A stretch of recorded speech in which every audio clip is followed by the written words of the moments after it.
Merci d'être là pour cette dernière séance conclusive. Je pense que vous avez bien fait, parce que c'est vrai qu'il y a encore des panels en cours, mais du coup, nous, ça va être tranquille, ça va être la séance repos. Donc vous êtes bien installés, on vous présente simplement la démarche, et voilà, on va pas trop creuser plus que ça. J'ai quand même des choses à vous faire passer, parce que en fait, c'est vrai que c'est assez récurrent qu'on est le GIS, démocratie et participation, et au final, il n'y a pas de post-it, il n'y a pas de participation, il n'y a rien, et du coup, je sais qu'il y a des gens que ça frustre, qui sont là, mais pourquoi est-ce que c'est pas plus participatif, les activités du GIS de la démocratie participative. Du coup, on a fait un petit effort, on va vous distribuer un support, donc on en a trop. Mais simplement, ce support, c'est simplement pour partager avec vous en exclusivité quelque peu le sommaire de la deuxième édition du DICOPART, donc du dictionnaire de la participation qui est désormais en ligne, donc vous pouvez même y accéder en même temps. Mais on vous fournit cet exemplaire papier, donc qui reprend uniquement les nouvelles notices et non pas l'ensemble des notices. On vous présentera ça dans la présentation. L'ensemble des notices disponibles, puisque finalement, celles qui étaient bien sûr déjà disponibles en 2013 restent accessibles.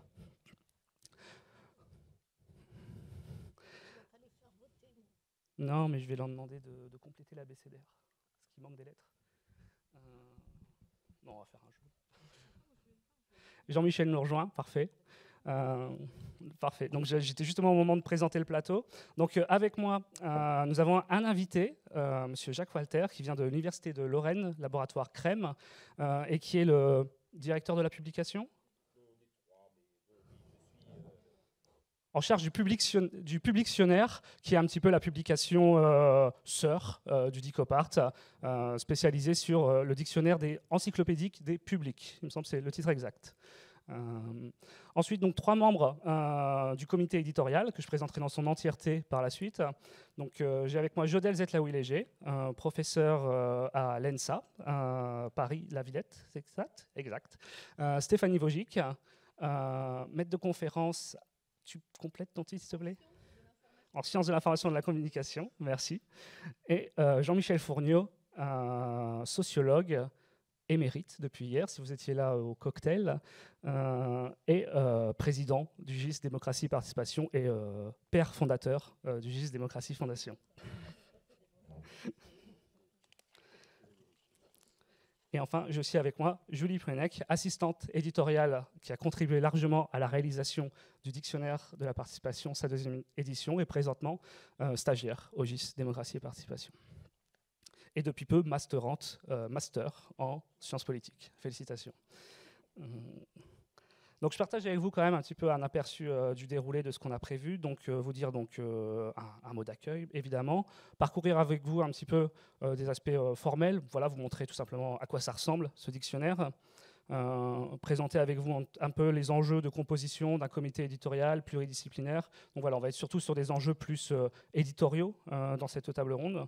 Et puis un petit peu revenir sur l'historique de la démarche, voir c'est quoi les enjeux de publication d'un dictionnaire thématique en sciences sociales aujourd'hui. Et puis un petit peu revenir un petit peu sur les détails, la fabrique, la cuisine de ça, comment est-ce qu'on passe commande aux auteurs, qu'est-ce qu'on leur demande, quel travail on fournit derrière pour mettre ça en forme, essayer de donner sens, essayer de donner une cohérence éditoriale, pas être seulement dans l'addition de textes les uns avec les autres, mais vraiment voilà, faire un travail éditorial et de recherche en même temps. Donc, rapidement, juste vous montrer voilà, à quoi ressemble le dictionnaire de la participation. Donc, même, je peux aller directement, si j'ai Internet, formidable, dérouler. Donc voilà, donc c'est la Home qu'on a refait. Je ne sais pas si vous avez en tête. Malheureusement, j'avais pensé pouvoir vous montrer l'ancien, mais bah oui, forcément, il est plus en ligne, donc je peux plus y accéder facilement et j'ai oublié de faire un screen qui déroule. Mais c'est pas grave. Le but c'est pas de comparer, c'est de voir juste l'évolution après 10 ans.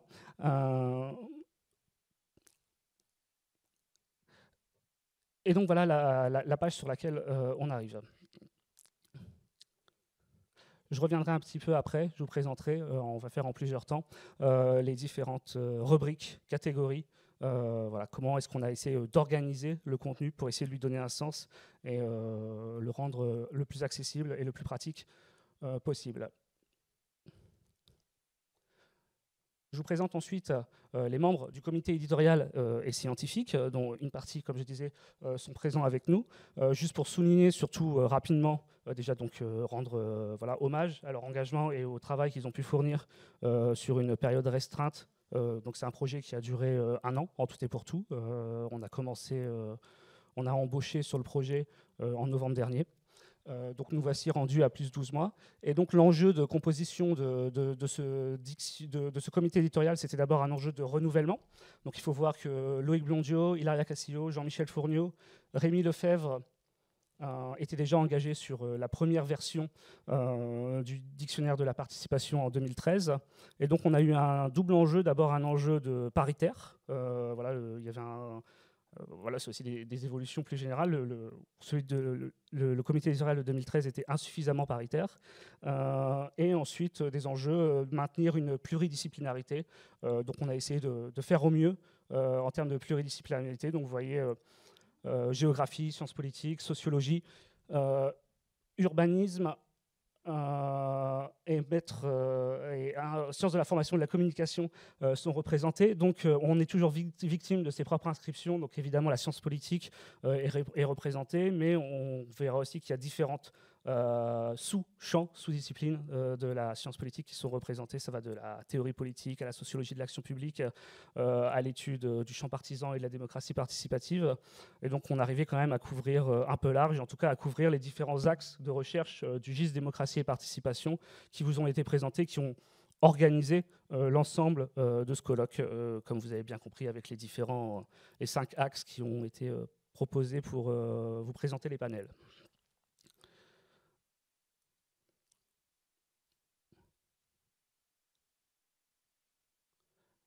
J'en viens ensuite à une première présentation générale pour expliquer un petit peu le pourquoi du comment de ce Dicopart.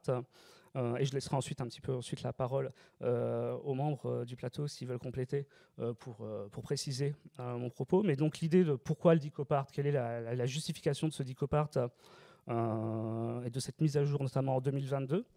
Alors d'abord, nous, il y avait l'idée de constituer une ressource qui soit ouverte, accessible, donc l'idée qu'il soit voilà, en ligne, sans paywall, qu'il soit facilement trouvable, qu'on puisse accéder de manière libre et ouverte à l'ensemble du contenu, et que ça constitue une ressource pour les études sur la participation, la démocratie, la citoyenneté. Et donc en début de projet, on a été voir voilà, des étudiants, des partenaires du GIS, des praticiens de la participation, voilà, pour leur demander un petit peu quels usages ils avaient de ce dictionnaire, qu'est-ce qu'ils en attendaient, est-ce qu'ils le connaissaient déjà, est-ce qu'ils le pratiquaient, est-ce qu'il y avait des manques, des choses qu'on pouvait compléter, des choses qui étaient importantes pour eux de continuer à voir figurer, des mots manquants, ce genre de choses. Et donc l'idée vraiment de ce dictionnaire, c'est d'assumer, de rendre compte et aussi quelque part de structurer les enjeux, les débats de ce domaine d'études thématiques en français, en sciences humaines et sociales, sur l'ensemble de ce qui concerne la participation, la démocratie et la citoyenneté. On a aussi voulu essayer d'élargir le champ, de ne pas se priver d'aller sur des choses qui étaient peut-être plus démocratiques, moins participatives, vraiment viser au plus large sur l'ensemble des champs de recherche couverts par le GIS démocratie et participation. Donc, comme je disais, c'est un espace de publication qui se veut quelque part central, en tout cas ouvert, accessible, mais à la fois pour les étudiants, les enseignants. On a eu quand même beaucoup de retours voilà, d'étudiants qui le... C'est aussi une entrée en matière pour des étudiants qui réalisent un mémoire, qui ont une première familiarisation avec le sujet, ou alors au contraire des collègues qui sont spécialistes d'autres thématiques et qui ont eux aussi besoin... voilà, il y a aussi cette... on n'est pas que ça, mais le Dicopart, il y a aussi cette fonction en effet d'entrée en matière sur le sujet. En tout cas, il y a quelques notices centrales qui font bien cet office.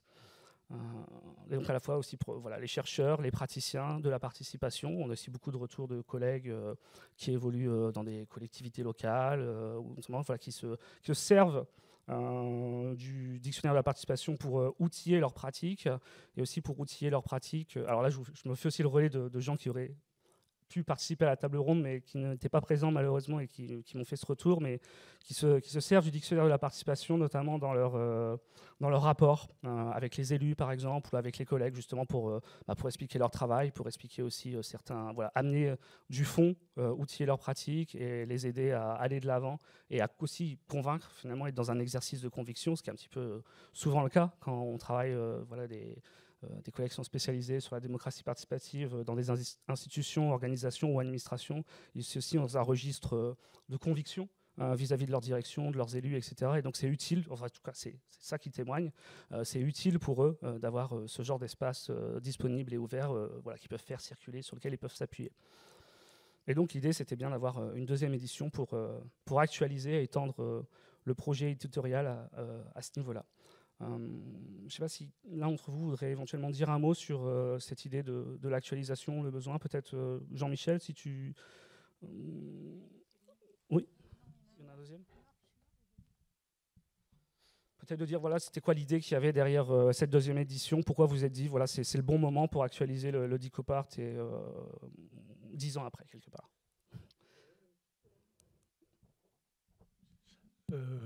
Bon, une première raison, voilà, c'est ça, c'est un peu l'idée 10 ans après. Et 10 ans après, c'est pas simplement un pas de temps, c'était aussi les orientations du GISC et à travers ces orientations thématiques, comme en témoigne ce colloque, cherchait à se renouveler. Et donc il est le premier dictionnaire, donc en 2012-2013.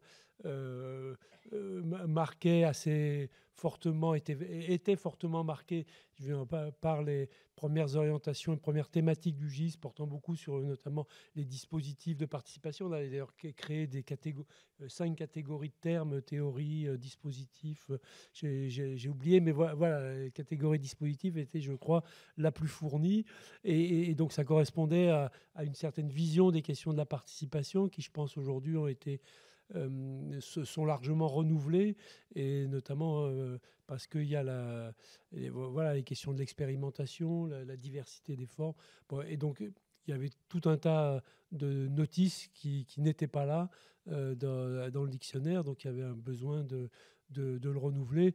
Il y avait aussi une question technique liée à la plateforme informatique qu'il accueillait. Il n'avait pas été changé depuis 10 ans. Les plateformes informatiques ne vivent pas 10 ans en général.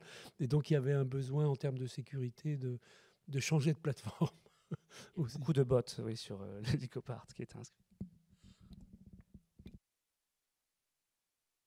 Oui, on a pu relever, et c'est même plus que 10 ans, hein, parce qu'on a été voir, on a fait de l'archéologie dans le site, et donc le compte de Jean-Michel sur le Dicopart a été créé il y a 12 années et 7 mois. Donc c'est toujours le même compte, toujours le même email, toujours actif, mais ça fait 12 années et 7 mois qu'il était disponible. Et j'ai aussi mentionné Hilaria Cassillo, qui a été recrutée à l'époque comme coordinatrice, qui a été responsable de cette première audition en 2013, et qui donc, elle, avait commencé apparemment à uploader du contenu il y a 12 années et 2 mois, donc juste à peine 5 mois après. J'ai pas eu le temps de pousser l'analyse plus que ça, c'était plus pour donner un petit aperçu, mais pour voir un petit peu, ces nuages de mots, ils correspondent à l'ensemble des titres des notices qui avaient été publiées en 2013, et à droite, vous voyez l'ensemble des titres des notices qui ont été publiées en 2022. Donc on voit forcément qu'il y a des continuités, des impondérables, hein. On voit toujours la présence de participation, démocratie, participatif. Alors participation pousse par rapport à participatif, par exemple, on voit comme ça des légères différences. Alors c'est le problème des nuages de mots, il faudrait aller voir dans les occurrences, les tableaux croisés, il faudrait faire un vrai travail d'analyse lexicale, lexicométrique que j'ai pas fait là. C'était plus à titre informatif et décoratif.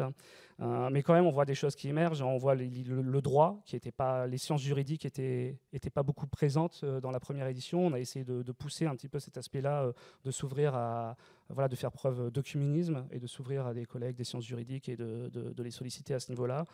Et on voit aussi des choses liées à l'actualité des mouvements sociaux. On voit les gilets jaunes, les marches pour le climat, les jeunes, les civiques tech. Donc voilà, on voit aussi tout simplement émerger des sujets. Et c'était un petit peu l'idée aussi de la deuxième édition, c'était de refléter les évolutions du champ, aussi bien d'un point de vue conceptuel que pratique, professionnel, etc.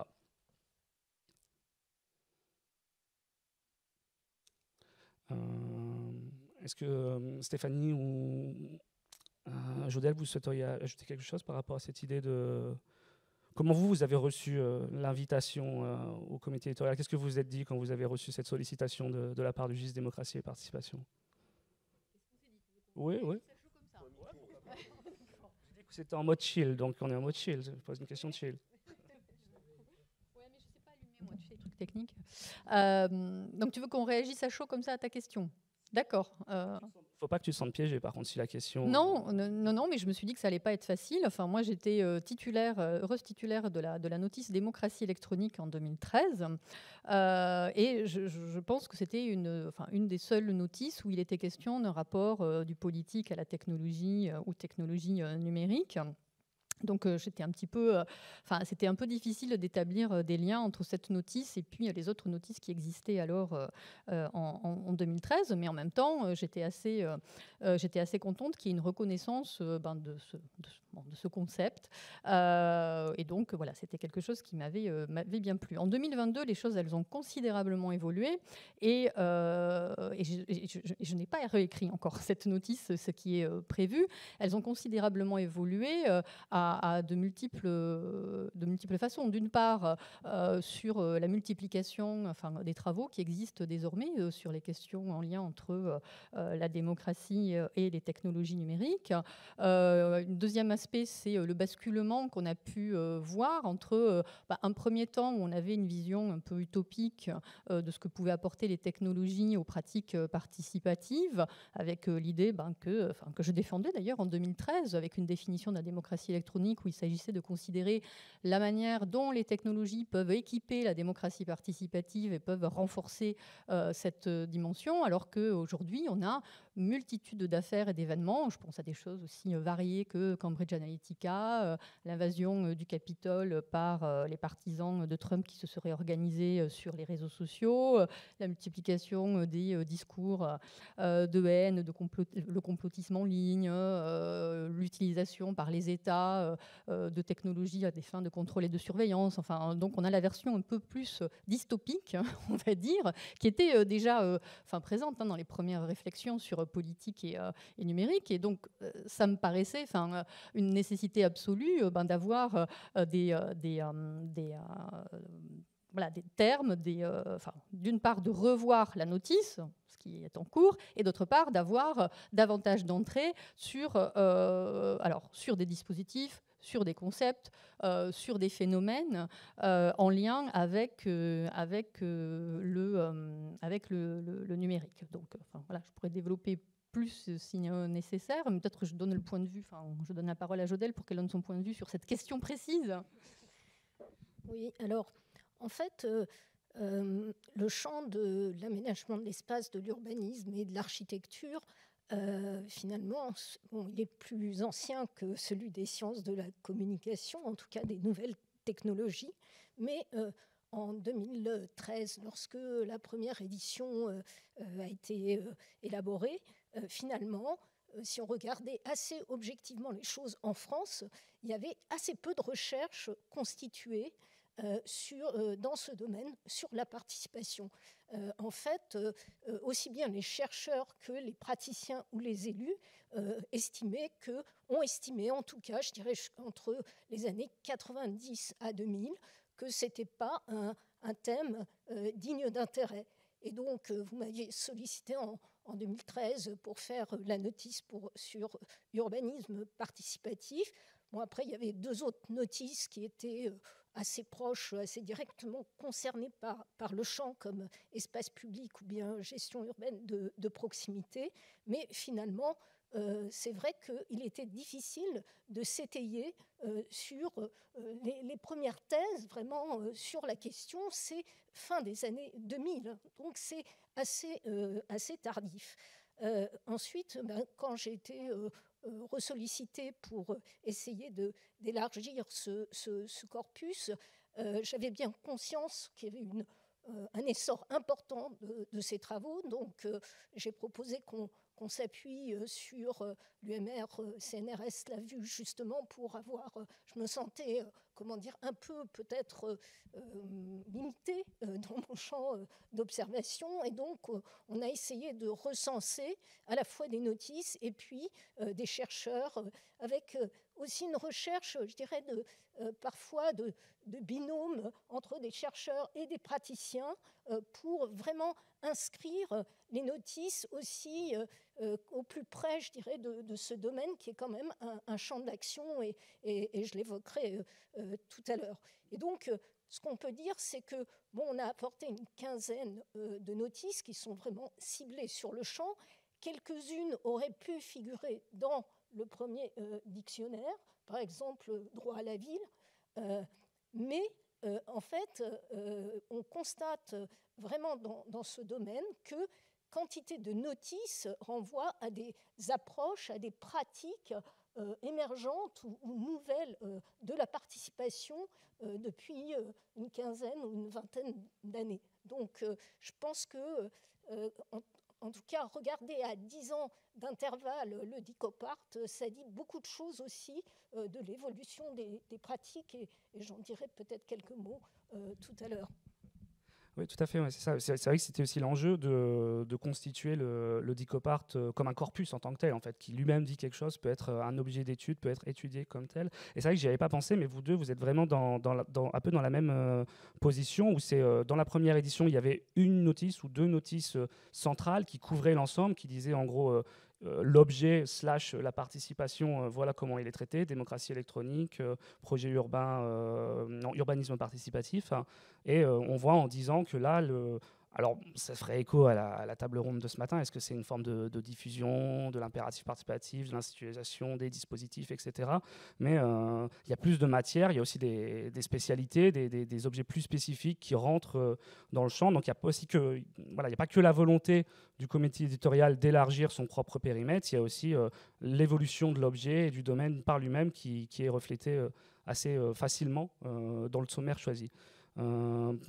Je pensais aussi, pendant qu'on était sur le rétroviseur, voilà, sur l'idée il y a 12 ans ou autre, je voulais peut-être aussi entendre Jacques Walter sur vous, votre propre expérience. Donc, c'est à partir de 2014-2015 que vous commencez à penser au publictionnaire Oui, merci pour l'invitation d'abord.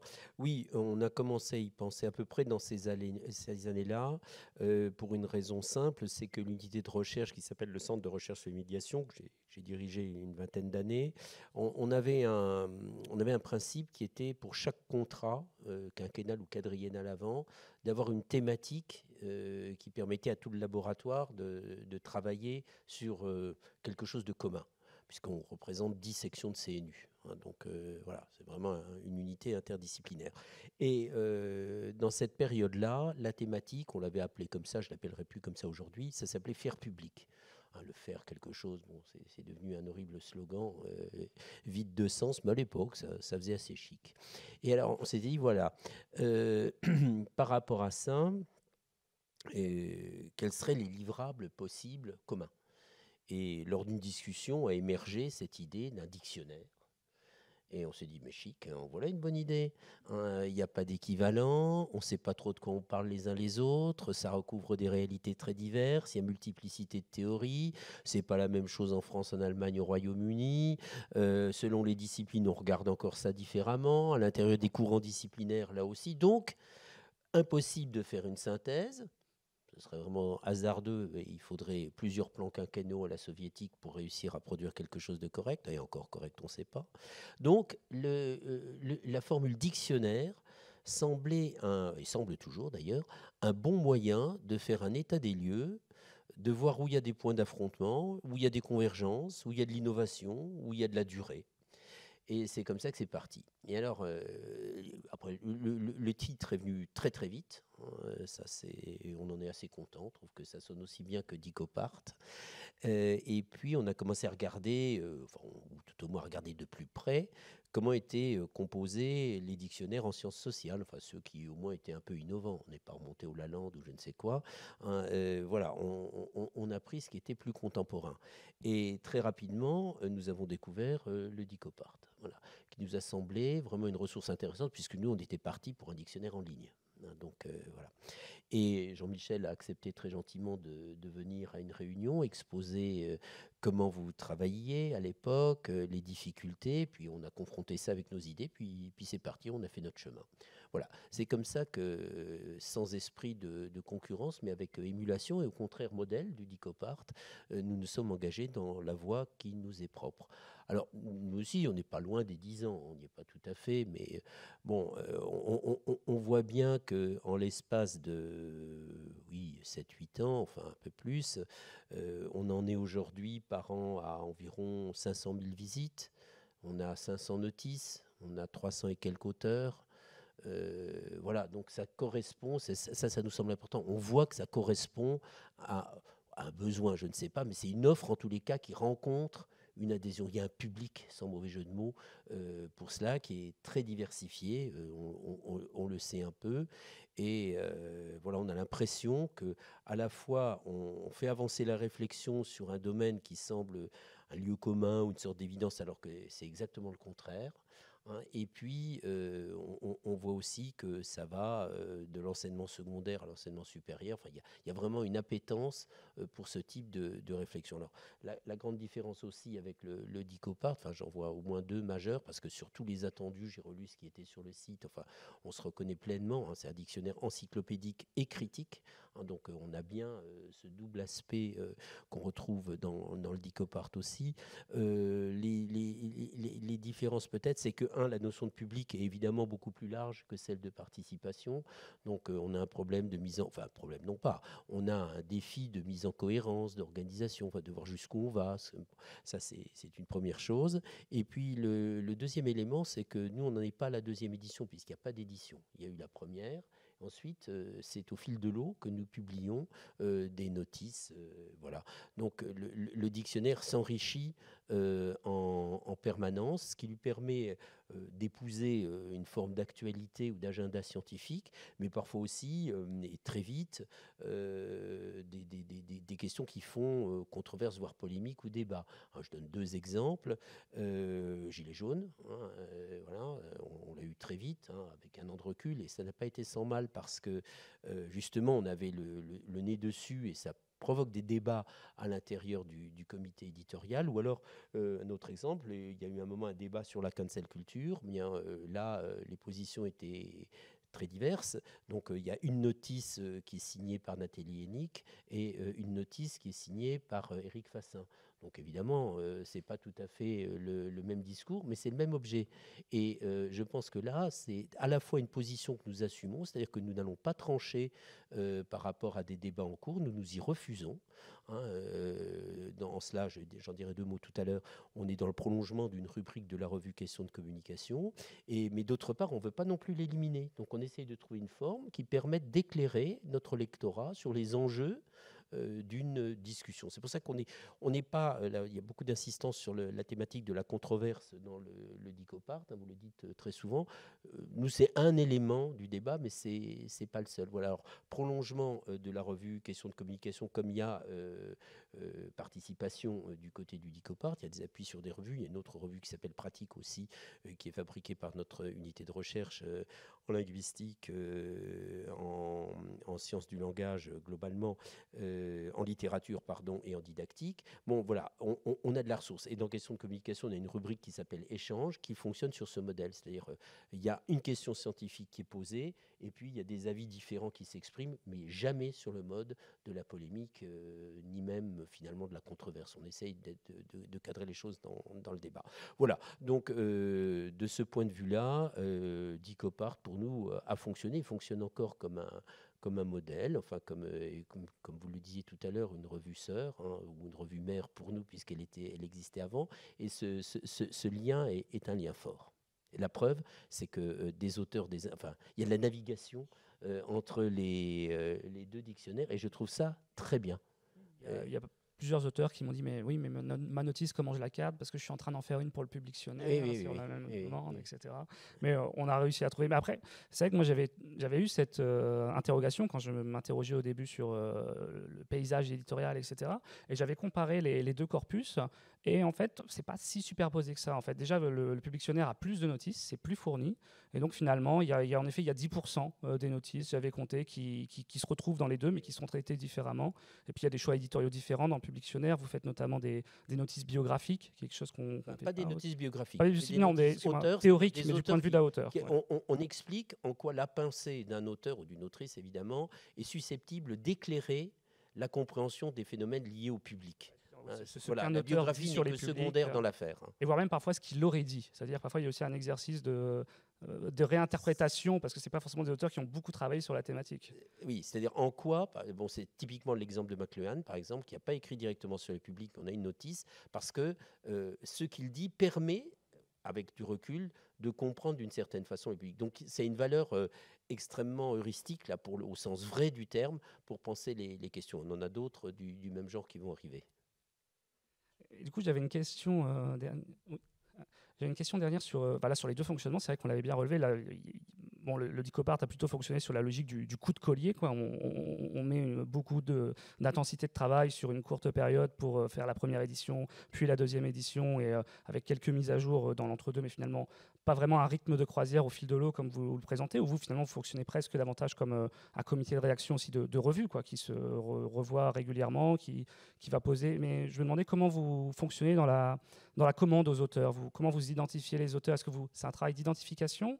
Vous recevez aussi des soumissions, des gens qui aimeraient faire une notice, ou c'est vraiment vous qui êtes proactif? Les deux, mais dans des proportions très innées. Mais d'abord, je voudrais dire que dans le Publictionnaire, c'est le coup de collier permanent. Voilà, il n'y a pas de période de repos, ça n'existe pas. Hein. Donc on est logé à la même enseigne, mais avec des temporalités un petit peu différentes. Après, la plupart du temps, oui, c'est plutôt une logique de demande qu'une logique de proposition. On reçoit des notices, hein, ou des velléités de notices, mais non, sur l'essentiel, on le voit bien, c'est les contacts. On se dit, tiens, ça peut être intéressant, tiens, j'ai lu telle chose, il peut y avoir un prolongement sous forme de notice. Non, on est vraiment dans une logique de demande aux auteurs de notre part. Et ça fonctionne plutôt bien. Hein, mais bon, parfois, il faut un peu insister. Il y a des auteurs ou des autrices qui mettent un peu de temps parce qu'ils ou ont, elles, d'autres choses à faire. Mais ça finit par arriver parce que nous sommes assez obstinés. Oui, bien sûr, toujours. Toujours. C'est pas grave, ça va revenir.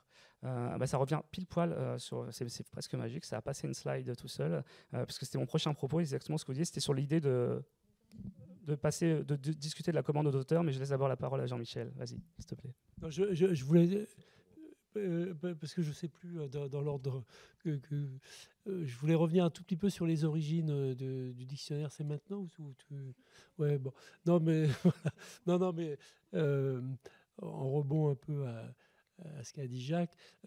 Effectivement, quand on a constitué le GIS, tout de suite, l'idée du dictionnaire n'était pas encore complètement claire, mais tout de suite, il y a eu l'idée qu'une des fonctions du groupement d'intérêt scientifique, c'était de constituer des ressources communes. Et que la forme de ces ressources communes, assez vite, en fait, il y a deux choses qui sont venues. Il y a eu une idée qui a été difficile à opérationnaliser, peu opérationnalisée, qui était l'idée d'une bibliothèque de ressources, pouvoir donner accès aux thèses, etc. Bon, mais ça n'a été pas vraiment fait. Et puis l'idée du dictionnaire. Et quand on a discuté, parce qu'un dictionnaire, alors j'ai loupé tes premiers mots, je pense, Guillaume. Alors tu l'as peut-être déjà dit, mais on peut l'envisager de différentes manières. Bon. Oui, et quand on regarde les dictionnaires de sciences sociales, souvent c'est des dictionnaires qui font un état des savoirs. Et donc voilà, c'était est-ce qu'on fait ça avec un grand risque? Quand le GIS a été constitué, le domaine de la participation n'était pas constitué comme domaine de recherche académique reconnu, et donc un des enjeux de la création de l'activité du GIS et donc si du dictionnaire, c'était de saisir un domaine d'études et donc très vite de domaine d'études qui était marqué par le fait qu'il y avait à la fois des études des recherches dans tout un tas de disciplines, mais aussi des pratiques qui montaient de différentes parts de l'État, des collectivités territoriales, d'associations, etc.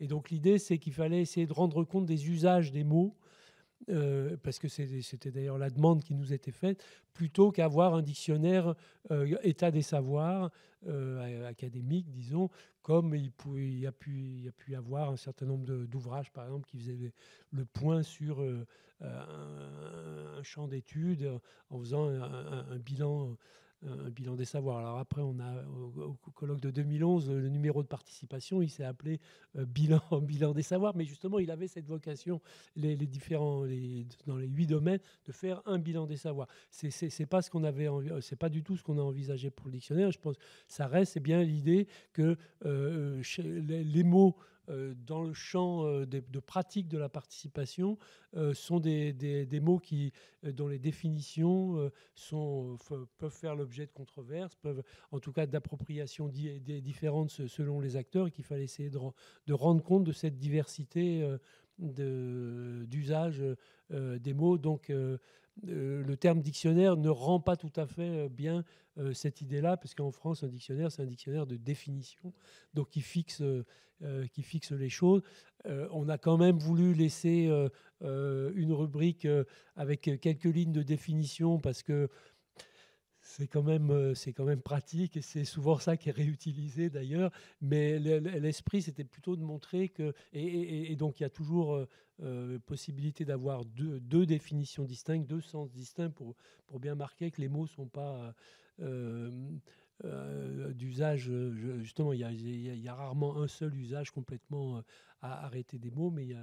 Et puis, on avait créé une rubrique controverse pour les mots, justement les mots qui pouvaient se confronter les plus directement. Et ça, je pense que c'est resté dans l'esprit. C'est assez compliqué de faire comprendre ça aux auteurs, parce que c'est vrai que les chercheurs, ils vont plus facilement dans l'idée de faire un état des savoirs sur la question, et plutôt que de rendre compte de la diversité de l'usage des mots. Je pense qu'on s'est à peu près tenu quand même à ça, et que c'est l'esprit qui reste, et qui avait été impulsé au départ par Catherine Neveu, et qui reste tout à fait comme esprit du dictionnaire. Donc le logo, dire Dicopart, ça permet d'enlever un peu le mot dictionnaire pour enlever cet aspect recherche simplement de définition. Et l'autre choix éditorial qui était important, mais vous avez fait le même, c'était d'avoir, et c'est le cas, là on reprenait la pratique assez usuelle des dictionnaires de sciences sociales, c'est justement d'avoir des notices signées par des auteurs, et donc qui ne soient pas simplement comme des collectivités ou d'autres, ou des associations avaient essayé de faire. Alors, oui, des sortes de petits dictionnaires, mais avec des résumés très courts, pas signés, et qui essayaient plutôt de fixer les choses.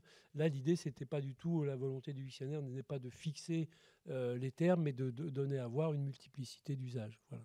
Je voulais juste rappeler ça. Tu as raison de le rappeler. C'est vrai qu'il y a les deux usages. Il y a des gens qui disent en effet qu'ils se contentent surtout de lire beaucoup de définitions courtes, et il y en a qui préfèrent. On peut avoir une lecture horizontale ou verticale du dictionnaire selon si on veut enchaîner les notices ou approfondir un sujet. Mais je passais justement mais merci pour la transition sur l'idée des commandes aux auteurs, parce qu'en effet, c'est ça qu'on essaye de rappeler aux gens. Donc là, je partage avec vous ce qu'on montre aux personnes qu'on contacte, ce qu'on leur demande, les consignes de rédaction qui sont désormais sur le site pour la suite.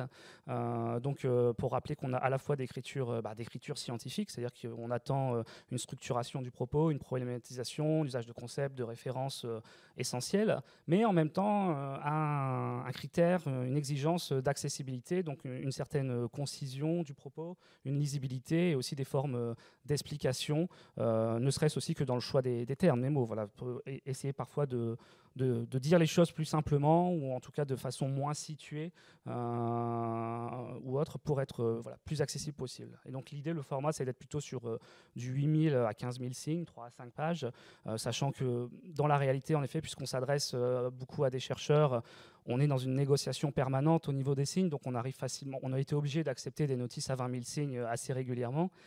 Et idem pour les bibliographies, on avait dit au départ peut-être si vous pouvez recentrer à 12 références essentielles, ça serait super.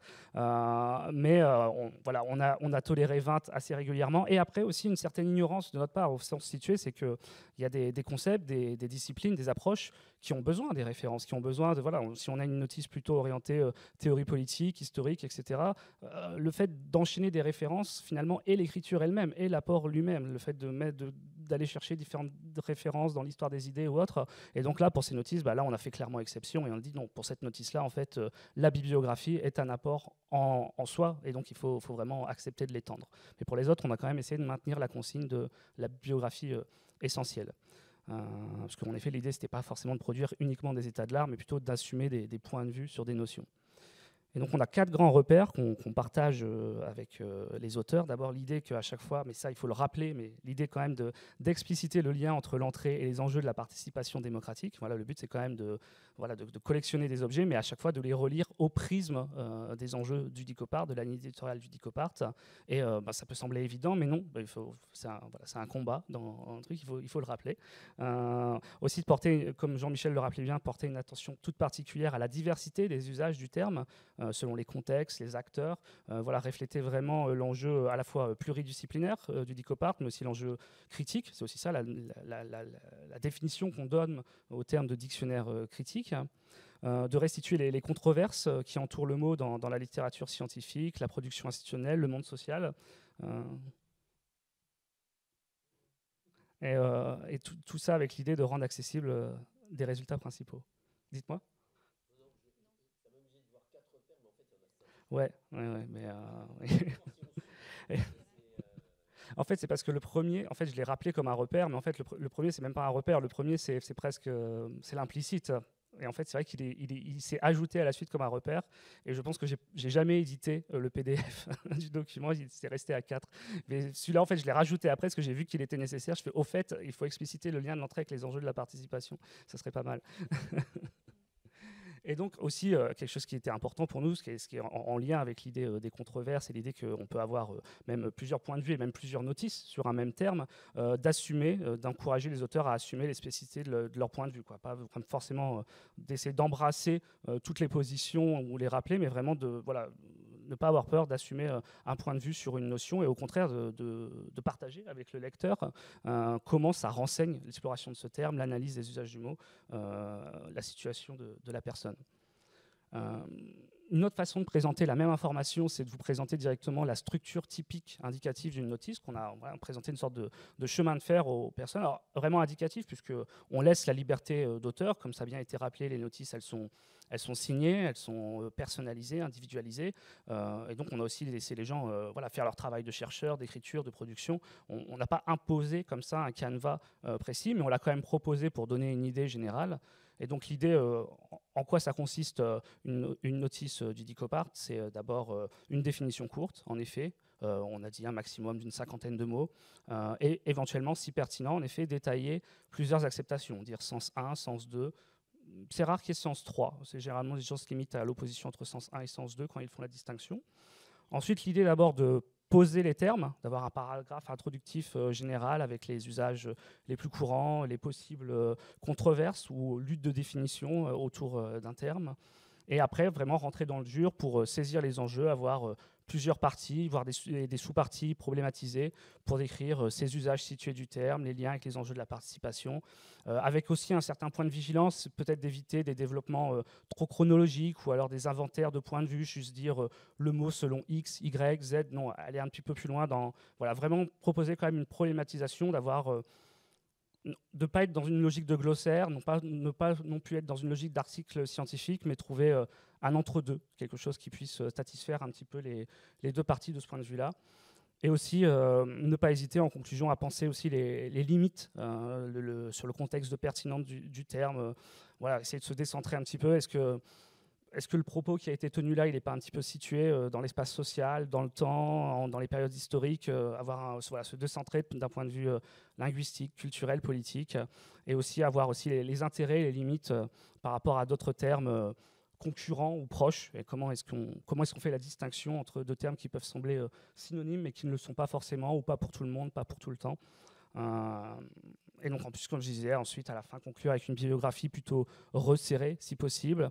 Ne pas hésiter aussi à distinguer des liens vers des ressources institutionnelles, associatives, militantes, qui peuvent aussi nourrir la bibliographie.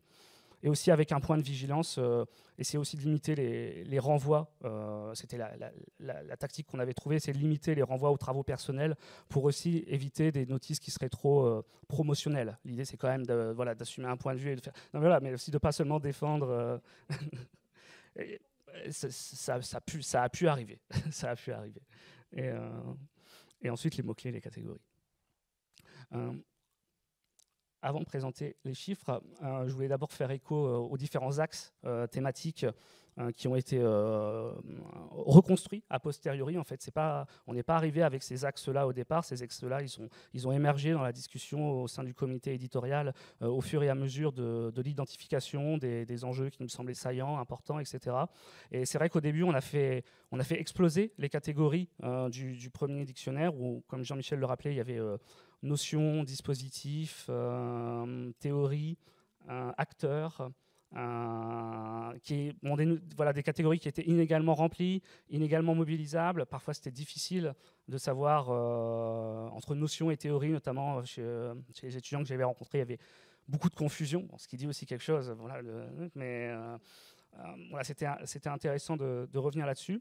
Et finalement, on a quand même fait émerger des axes thématiques dans la présentation du site. Tout simplement parce qu'on se dit que c'était utile. C'était utile au lectorat de pouvoir se repérer, aussi d'avoir une entrée thématique, un chapitrage un peu plus poussé. Et donc, l'idée, c'était aussi que ces axes thématiques, ils reflétaient la diversité du comité éditorial et qu'il y avait un petit peu des domaines privilégiés, réservés au niveau de chacun. Et donc, c'est dans cette optique-là que je voulais passer la parole peut-être à Jodelle d'abord pour nous parler de l'axe habitat, architecture, urbanisme, et pour nous rappeler, comme tu as un peu déjà dit dans ton premier propos, mais voilà, la nouveauté que ça a pu constituer pour cette édition du Dicopart.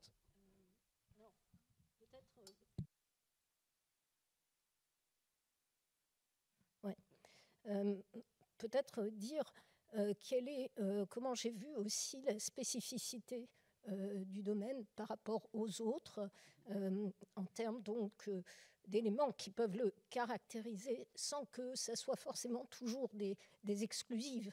Mais je pense que c'est intéressant.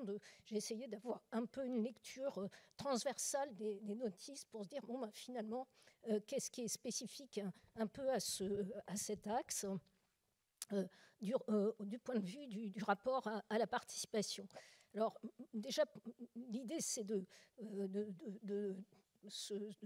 prendre la mesure du fait que l'espace dans cet axe, il est bien sûr considéré comme un cadre de vie dont les changements reflètent des évolutions sociétales, mais aussi comme un objet de transformation par des pratiques de vie quotidienne ou par des démarches volontaristes. Et ces actions, elles vont être appréhendées par des systèmes d'acteurs, des processus, des démarches d'élaboration de décisions, mais aussi des produits matériels que sont des études, des programmes, des plans, des éléments constructifs à partir desquels les objets et les effets de la participation sont questionnés par les différents contributeurs. Les termes qui sont définis dans cet axe vont décrire, si on reprend l'ancienne classification, du coup, des acteurs ou des groupes d'acteurs, comme par exemple les collectifs d'architectes ou bien la notion de maîtrise d'usage, des objets ayant une certaine matérialité, comme le logement social, l'habitat participatif, la smart city, des notions ou des concepts avec des fondements plus théoriques, droit à la ville, grammaire de la participation, savoir d'usage, mais ce qui peut-être fait une caractéristique forte de cet axe, c'est que beaucoup de notices sont liées à des moyens d'opérationnalisation de la participation, parmi lesquels on trouve pas seulement des références à des dispositifs qu'on peut parfois partager avec d'autres axes, comme les conseils citoyens, les conseils de quartier par exemple, mais aussi des démarches ou des méthodes, par exemple community planning, design thinking, programmation participative, projet urbain participatif, expérimentation urbaine. Par ailleurs, on peut dire aussi que les notices expriment différentes approches des démarches participatives selon qu'elles évoquent une offre de participation émanant d'autorités politiques ou de professionnels, des démarches suscitées ou portées par des collectifs, mais ce qui est peut-être un point nouveau pour répondre aussi à ta question par rapport à ce qu'on aurait pu observer il y a quelques années, en tout cas en France, c'est on voit que certains termes correspondent à des processus d'institutionnalisation, de réappropriation de démarches ou de modes d'intervention qui pouvaient partir des habitants et de mouvements contestataires qui finalement est contestataire contre des modes de production capitalistes qui sont réappropriés, que se réapproprient les acteurs traditionnels de la fabrique urbaine. Alors, ce qu'il a comme particularité aussi ce domaine, c'est qu'on retrouve bien une tension entre des compétences politiques et techniques avec les compétences reconnues aux citoyens, mais dans ces compétences du citoyen, on a des approches anthropologiques et des approches liées à l'habité, à l'usage, dont on peut dire qu'elles sont consubstantielles à l'existence des individus. Mais finalement, ce qui peut-être est aussi un autre aspect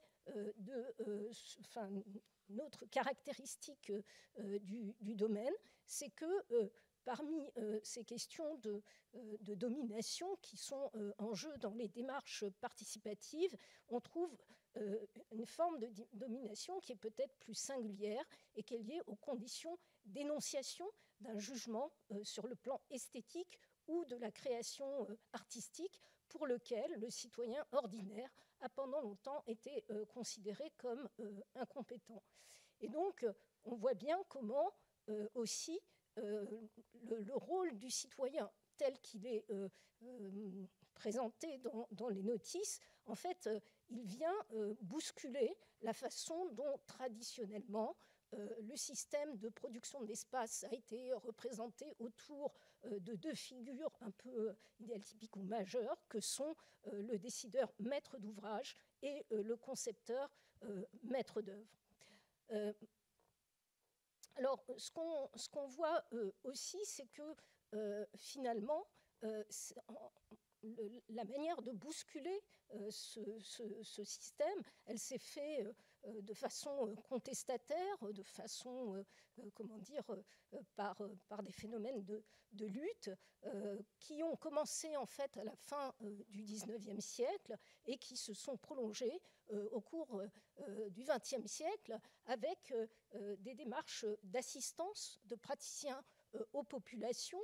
Et finalement, on peut dire que c'est à travers ces démarches d'assistance que s'est mis en place une sorte de grammaire de la participation, un terme qui est défini dans le dictionnaire, et que finalement, aujourd'hui, c'est peut-être ce qu'on voit de manière assez notable, c'est que finalement, le renouvellement des méthodes et des pratiques de l'architecture et de l'urbanisme est très largement insufflé par ces dynamiques d'assistance des praticiens à des populations.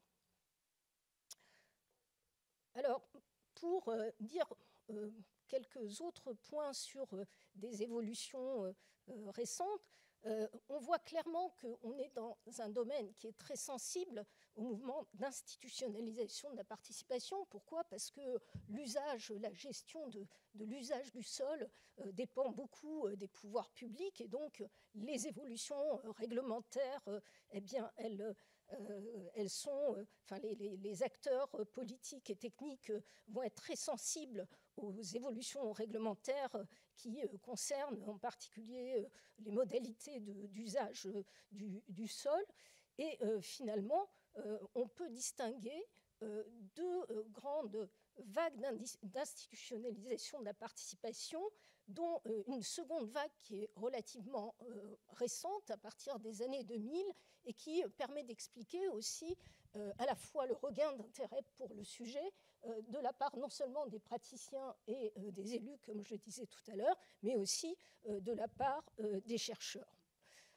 Ce qu'on constate aussi, c'est qu'à travers ces évolutions réglementaires, on assiste à une sorte de fuite en avant sémantique autour des termes de la participation. Donc, du coup, le dictionnaire en rend compte de manière assez claire, avec des termes comme participation ou concertation qui se sont désubstantifiés des années 70 aux années 2000 et cette désubstantification conduit dans les années 2010 le Code de l'urbanisme à utiliser, plus précisément la loi sur la ville et la cohésion urbaine, va utiliser en 2014 le terme de co-construction, mais finalement toujours sans le définir, ce qui permet souvent aux maîtres d'ouvrage de limiter leur démarche.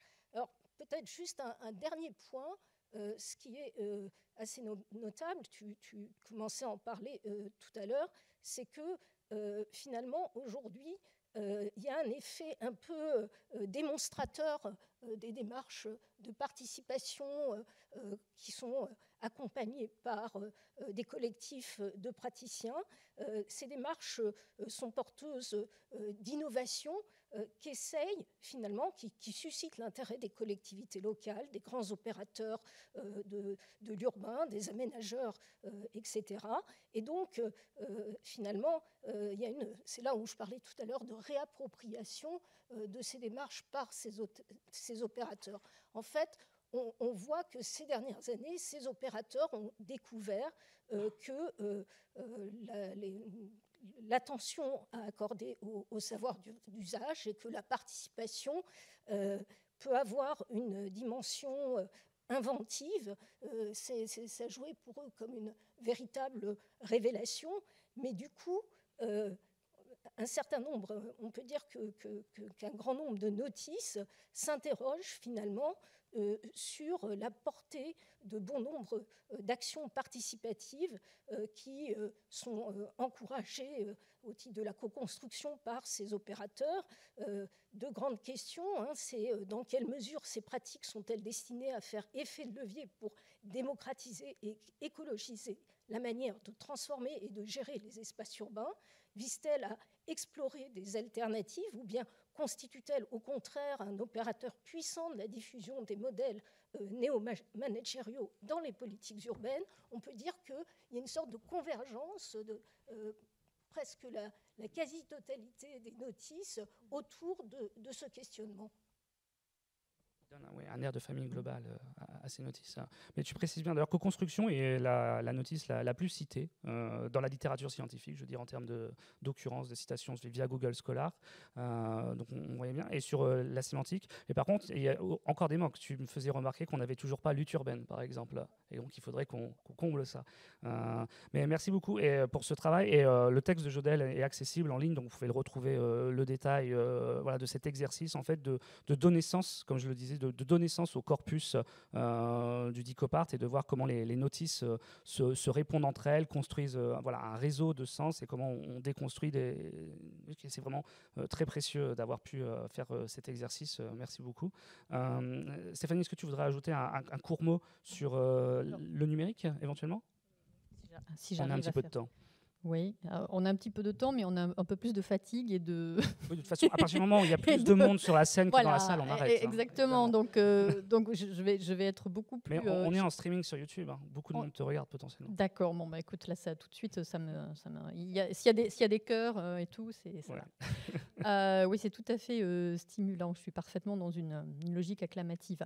Non, moi, je n'ai pas bien fait mes devoirs, donc je n'ai pas encore rédigé la notice éditoriale qui ira avec l'intitulé numérique et technologie. 3 pistes qui te viennent. Oui, mais en fait, donc, ce que j'avais prévu de vous dire aujourd'hui, dans cette petite table ronde, c'est d'évoquer trois points qui me paraissent à la fois justifier le développement d'entrées en rapport avec le numérique et qui peuvent aussi en montrer quelques-unes des principales caractéristiques. Donc, je vais essayer d'être plus claire dans ce que je vous dis par la suite. Mais le premier point que je voulais soulever, néanmoins, c'est le caractère assez ancien et antérieur des réflexions qui vont lier la technique, et notamment les techniques de communication, à des évolutions ou à des perspectives démocratiques. On le voit à travers la notice, notamment Médias et démocratie, télévision, les notices, Médias et démocratie, télévision participative, médias participatifs citoyens. Donc, il me semblait que c'était important de faire droit à ce type de réflexion.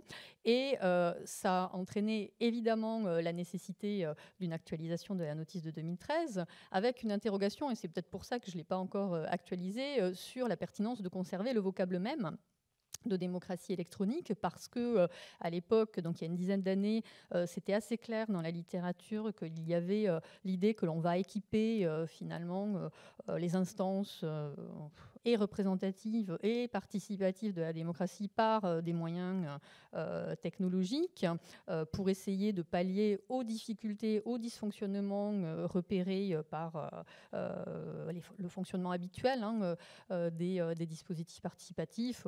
L'exemple le plus courant qui était donné, c'est l'idée qu'on va mettre de la technique pour faire venir les jeunes, parce qu'on a constaté que dans les dispositifs classiques que sont le conseil de quartier ou les comités de quartier ou les instances de concertation, eh bien, on a une grande partie de la population, et non des moindres, les jeunes générations, qui sont absentes. Et donc l'idée de mettre un peu de numérique là-dedans aurait permis de faire venir, disons d'accroître le caractère inclusif du dispositif. Évidemment, les choses ne se passent pas de manière aussi simple. Mais, comme je le disais tout à l'heure, et c'est toujours dans ce premier point, on n'a pas cessé d'avoir des travaux et des développements théoriques qui vont osciller finalement sur le rôle démocratique des technologies entre une vision un peu optimiste qui pourrait être matérialisée aujourd'hui par quelqu'un comme Hélène Landemort,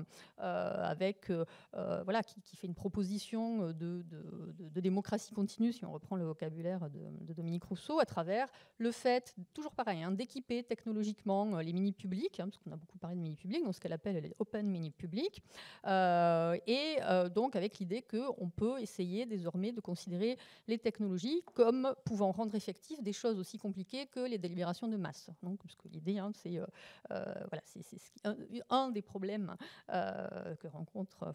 et la réalité sociale et les théoriciens, c'est de dépasser le stade du mini pour avoir quelque chose qui puisse s'élargir à la société tout entière. Donc on a un bloc comme ça de réflexion relativement optimiste qui fait front au bloc un peu plus pessimiste et qui a énormément d'audience actuellement parce que d'abord il ne concerne pas que les régimes autoritaires, c'est la version finalement orwellienne de la surveillance, du contrôle, mais il concerne aussi les démocraties libérales qui vont se saisir des technologies toujours dans le sens d'un plus grand contrôle de leur population, mais cela concerne aussi la population elle-même qui va investir de manière antidémocratique les espaces numériques avec les discours haineux, le complotisme, la circulation des fake news, etc.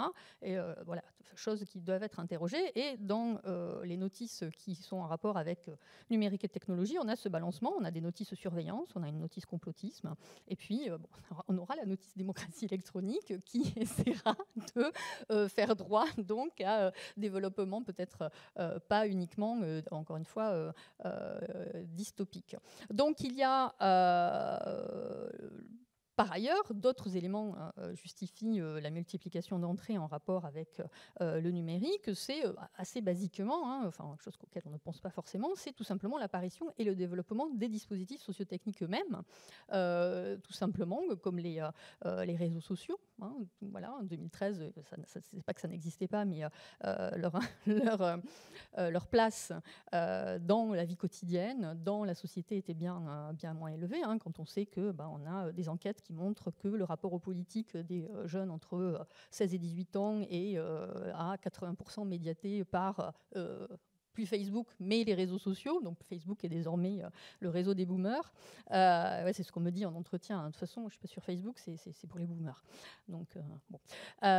Donc voilà, il y a un rapport aux politiques qui se fait de manière médiatisée, et médiatisée par des dispositifs sociotechniques, par des dispositifs strictement numériques. Donc quand même, ça interroge sur ce que peut être la représentation d'une part, mais aussi ce que peut être la participation dans un tel contexte. Donc il y a des raisons, entre guillemets, techniques à ces notices, mais il y a aussi des raisons liées à des phénomènes d'appropriation institutionnelle ou sociale de grande ampleur. Je pense assez basiquement, c'est des exemples simples, au grand débat national qui s'est pour partie déroulé en ligne et qui lui-même faisait suite au mouvement des Gilets jaunes, qui a grandement bénéficié, même s'il n'y est pas réductible, mais son organisation, comme sa mise en visibilité, a grandement bénéficié des réseaux et notamment de Facebook. Alors, au-delà de ces deux exemples, je crois qu'aujourd'hui, les formes de participation, quelle que soit l'échelle ou le domaine, sont pour la plupart du temps hybrides. C'est-à-dire que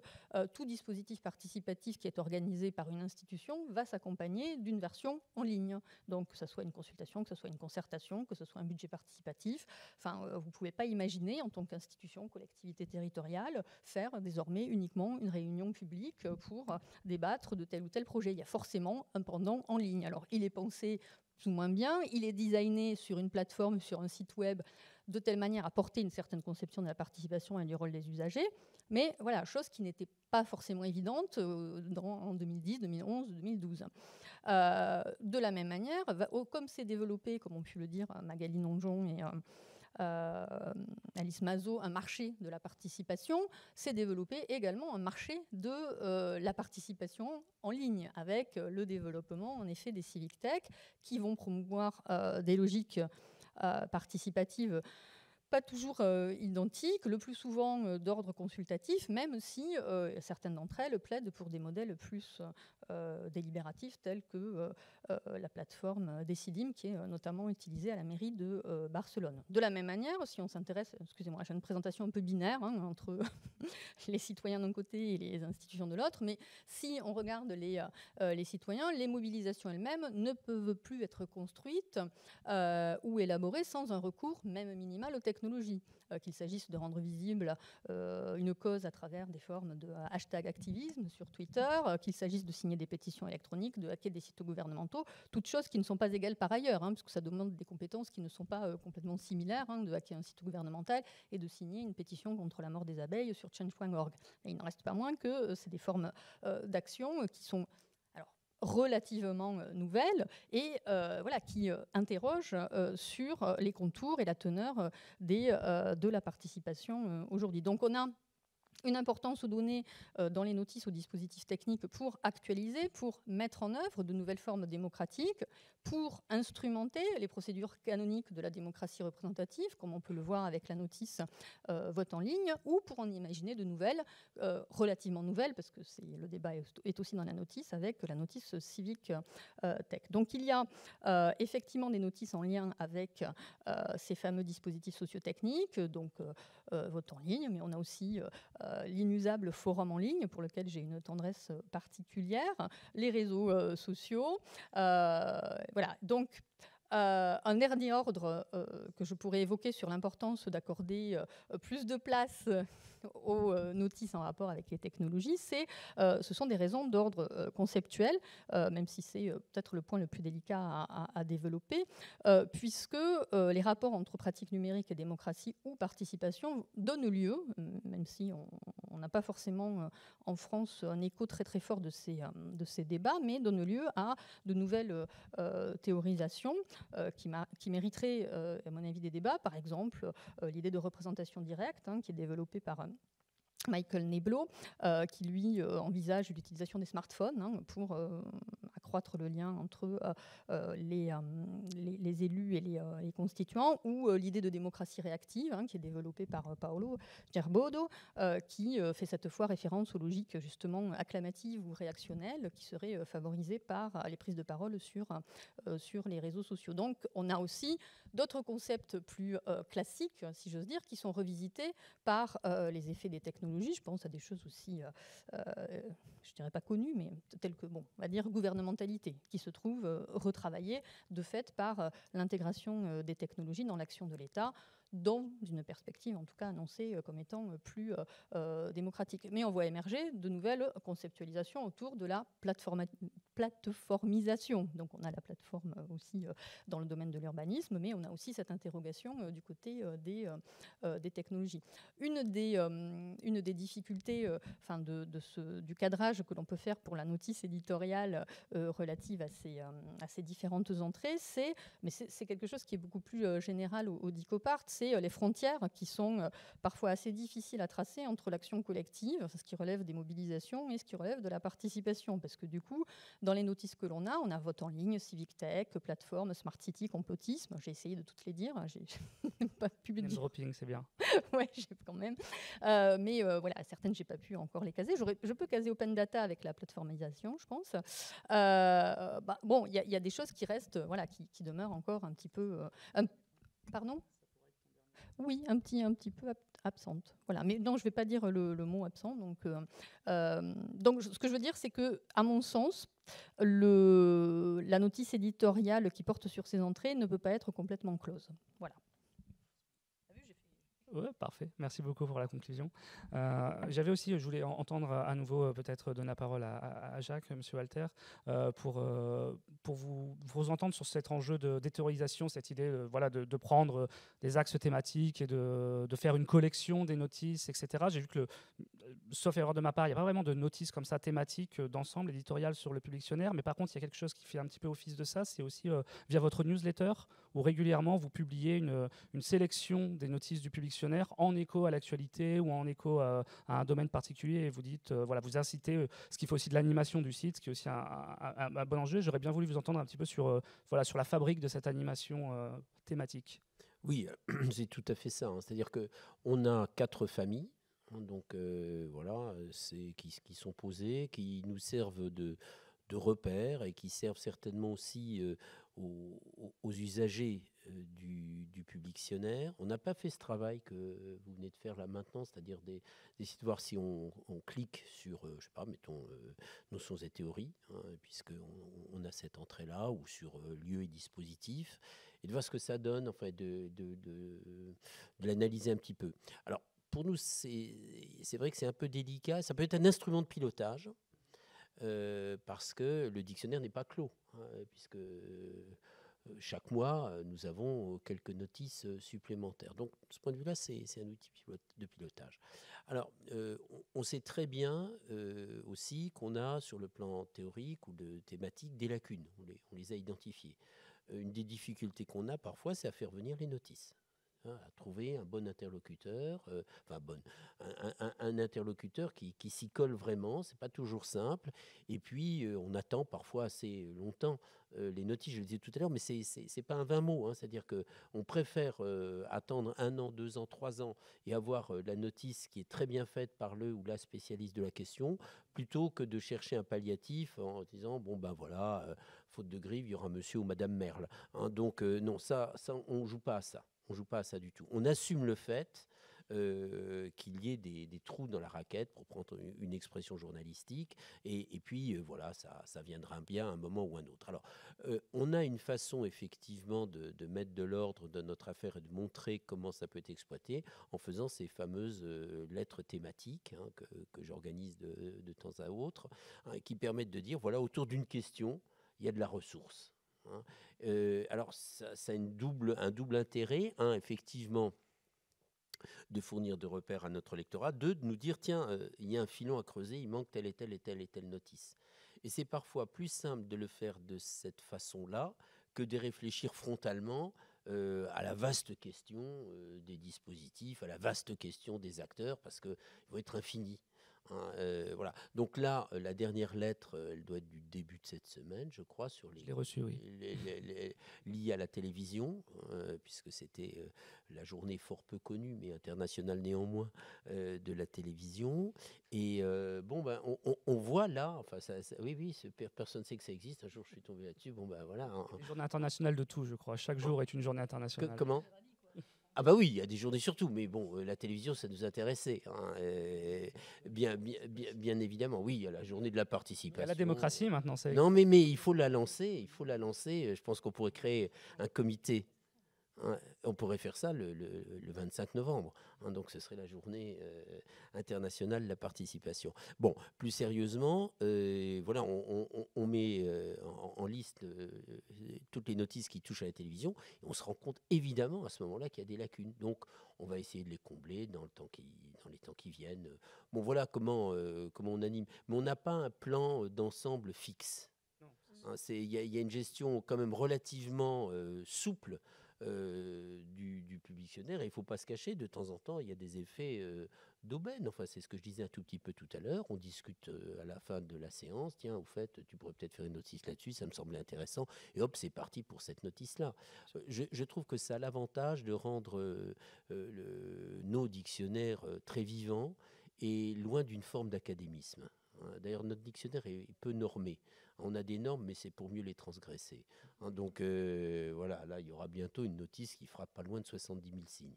Hein, qui explose toutes les consignes que nous avons données, mais on a beau se frotter le crâne et de se demander comment, puisque l'auteur n'y arrive pas, comment réduire la notice, on n'y arrive pas non plus. Bah, tant pis, il y aura une notice de 70 000 signes, et puis si on va pas au bout, on va pas au bout. C'est l'avantage du en ligne, oui, il n'y a pas Comment ? C'est l'avantage d'être en ligne. Mais aussi. bien entendu, et je pense que cette notice sera très lue, a de l'intérêt, etc.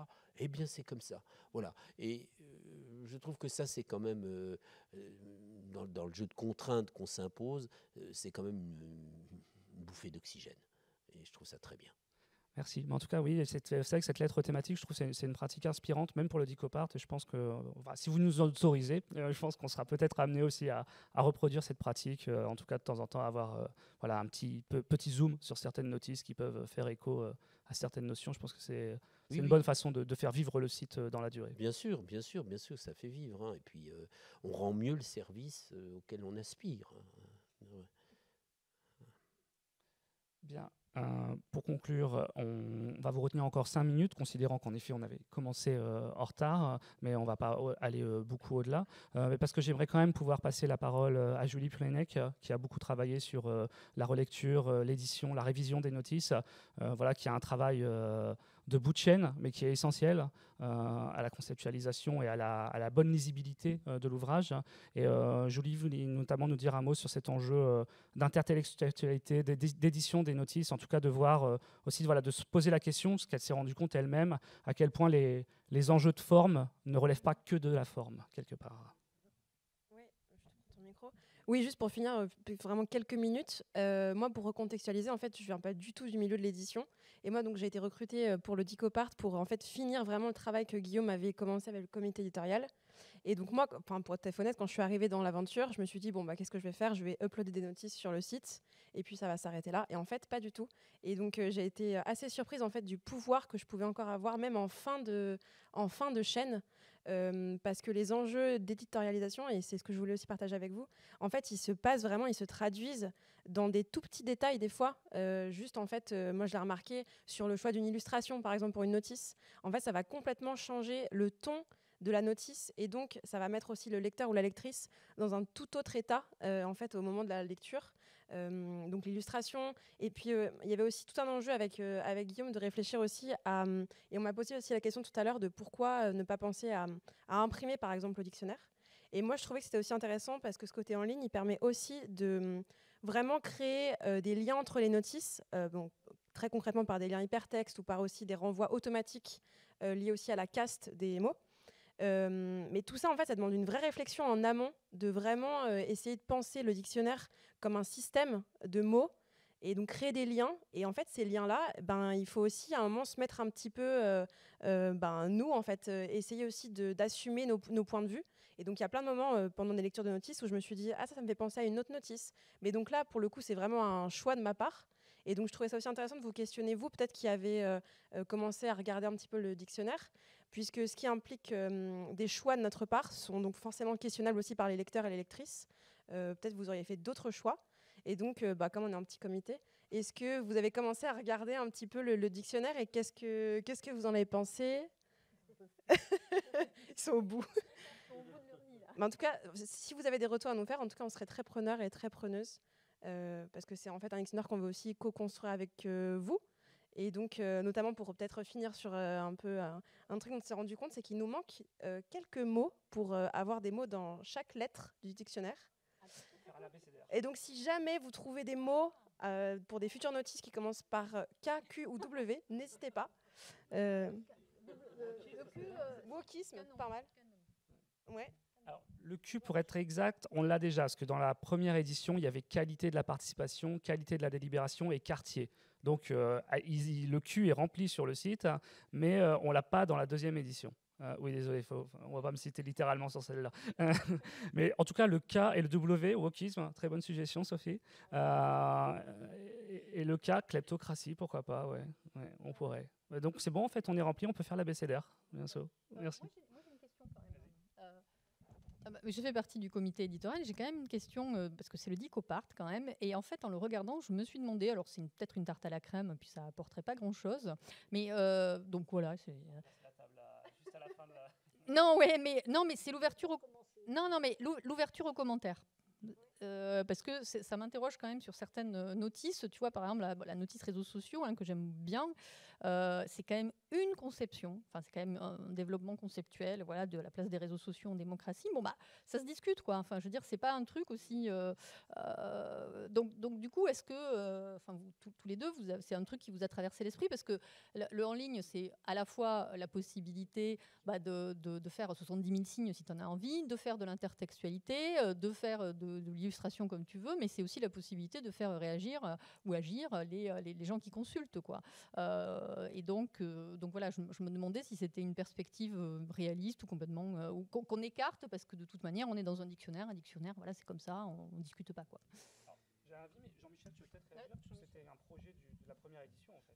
Oui, j'en parlais avec Jacques. Oui, dans la première édition, les notices étaient ouvertes à commentaires, avec l'idée justement de rendre le dictionnaire participatif. C'était un dictionnaire sur la participation. Et là, concrètement, il y a eu un ou deux peut-être commentaires sur une ou deux notices, mais voilà, ça n'a absolument pas fonctionné. Donc on en a rediscuté pour cette nouvelle édition en disant ça sert à rien parce que techniquement ça a quelques conséquences d'ouvrir un commentaire. On l'a pas fait. Par contre, je pense qu'il faut garder l'idée qui était aussi l'idée des commentaires. C'était l'idée que si vous avez une autre approche de ce terme, que celui qui est dans la notice, alors une autre notice est possible. Une entrée peut avoir plusieurs notices. Et donc ça, c'est conservé. Et donc voilà, si cette conception des réseaux sociaux, d'autres veulent développer un autre point de vue sur cette question, c'est possible toujours dans la nouvelle version du dictionnaire.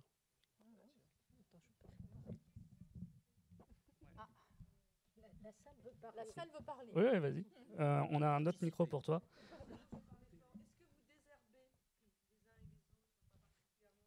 Qu'est-ce que tu appelles désherber? On n'a pas osé, on était plutôt quantitativiste de ce point de vue-là et on ne voulait pas trop descendre le nombre. Donc, est-ce que vous dépubliez des notices parfois? Non, on ne dépublie pas. On demande, mais ce n'est pas toujours suivi d'effet, des actualisations. On se rend compte quand une notice a vieilli ou appellerait des compléments. Mais pour l'instant, on ne l'a pas fait. Mais aussi, on verra comment faire. Hein.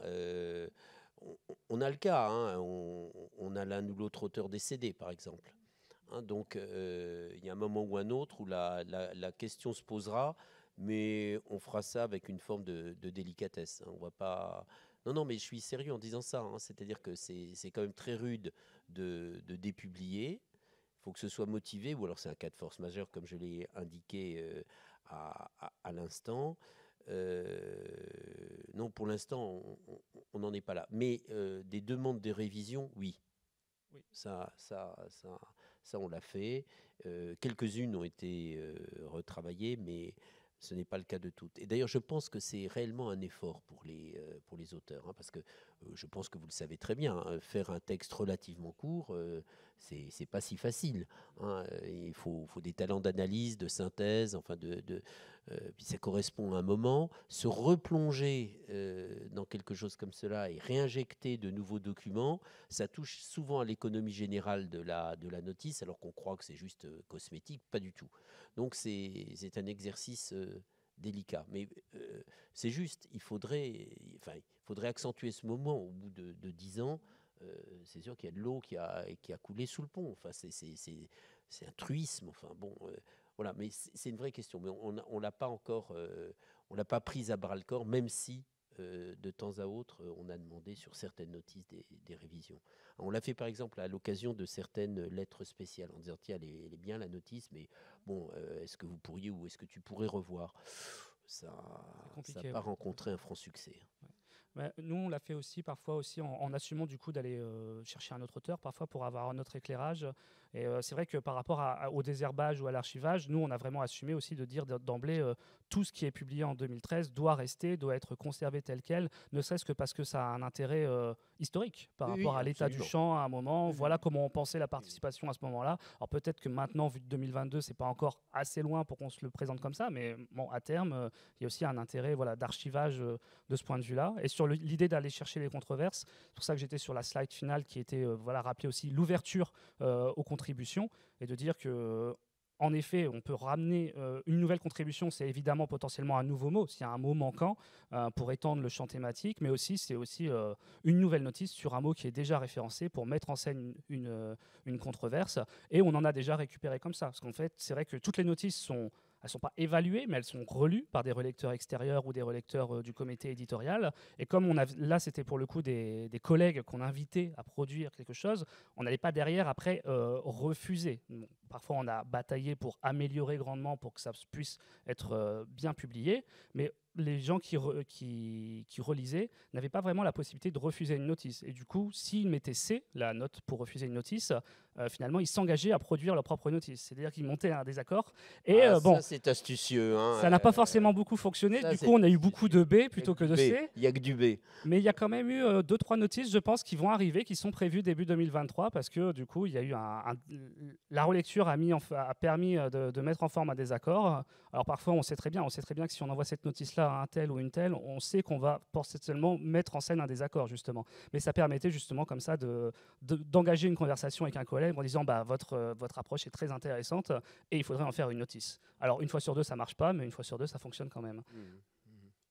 Non, mais en y repensant, c'est très juste. J'ai en tête une notice, je ne veux pas la nommer, mais qui était très juste. Non, mais c'est une bonne notice. Simplement, l'emploi du terme est rentré sous une autre forme dans le débat public. Ouais, voilà. Donc il faudrait, par rapport à l'idée de désherbage, il ne faudrait pas désherber. Là, il faut maintenir cette notice, mais il en faudrait une seconde qui prend frontalement en compte ce qui n'est pas présent dans la première. Et ça peut faire l'objet vraiment d'une commande. Et ça me semble ça quelque chose de tout à fait intéressant. Voilà. Merci. Je propose d'arrêter là parce qu'on a déjà dépassé le temps imparti. Je vous remercie à toutes et à toutes d'être restés jusqu'au bout. Je vous souhaite du coup une bonne fin de congrès, un bon retour et à bientôt dans la suite des activités du GIS Démocratie et Participation. Merci. Merci. Et rendez-vous donc en ligne et n'hésitez pas, la boîte mail du GIS est tout à fait ouverte aux suggestions, aux corrections. On est à l'écoute pour continuer à faire évoluer le site. Merci.